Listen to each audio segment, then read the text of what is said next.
All right, so now we're at question number 19. And 19 can be a little difficult because the sentence starts on the page before, and we're going to want to read the whole sentence in order to understand the context of this word should to decide if that's the correct answer or if we need to pick a different one. All right, so let's start at the top here.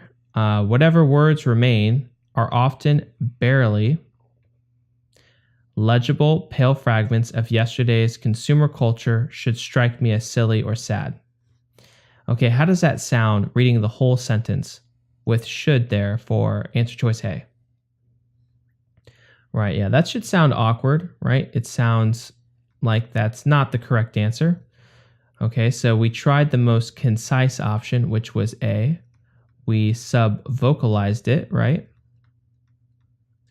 And we found out that that sounds a little awkward, which means that's probably not going to be the correct answer.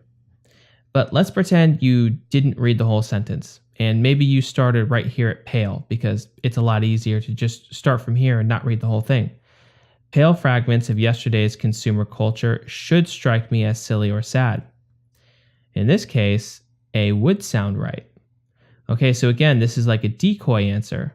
We need to read the whole sentence in order to understand the context of this word here to figure out that that's actually awkward sounding. Definitely not correct. Okay, so if we followed the same technique, we would recognize that, well, these are all equally concise, so we would need to run through all of them, and that's fine if that's what we need to do to arrive to the answer. Let's try B just to hear how that sounds. Whatever words remain are often barely legible, pale fragments of yesterday's consumer culture that should strike me as silly or sad. How does that sound? Right, that one sounds appropriate, right? Okay, so if we were going to use our concision subvocalization technique, we could stop there, pick B, and then move on to the next question. Again, 80% of the time, this is going to work with you. But why don't we run through C and D to figure out why those are incorrect? Well, we know that the whole sentence is at the top. So if we read C and D, they would sound awkward. So let's just assume that for now. If you need to test that out, you can always pause the video and try it with C and D and recognize that they both sound awkward. But I want to find out grammatically why they are incorrect. Whatever words remain, this is our subject. Whatever words remain. We already have a subject, and the verb right here is are.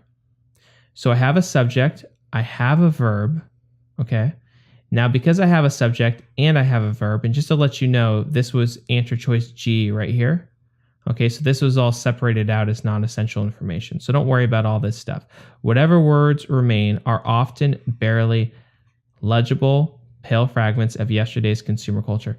They should. Notice how I have another subject and another verb. Because I have another subject and another verb, it's as if I'm starting another clause, right? Whether it's dependent or independent. They should strike me as silly or sad. If I wasn't reading the whole sentence and I only read from here on and I said they should strike me as silly or sad, you might say, well, that sounds appropriate. And it would if I was starting another independent clause. But if I was going to start an independent clause, I would need some sort of a period or a semicolon right here. And I don't have that. So because I already have my subject and my verb, and I'm in the middle of an independent clause already, I can't start another independent clause. Okay, and so for answer choice D here, should they? Should they strike me as silly or sad? I have the same type of problem here. I have my subject, I have my verb, I have the rest of the independent clause. And now I'm adding more information to it. I have another should they, almost as if I'm asking a question.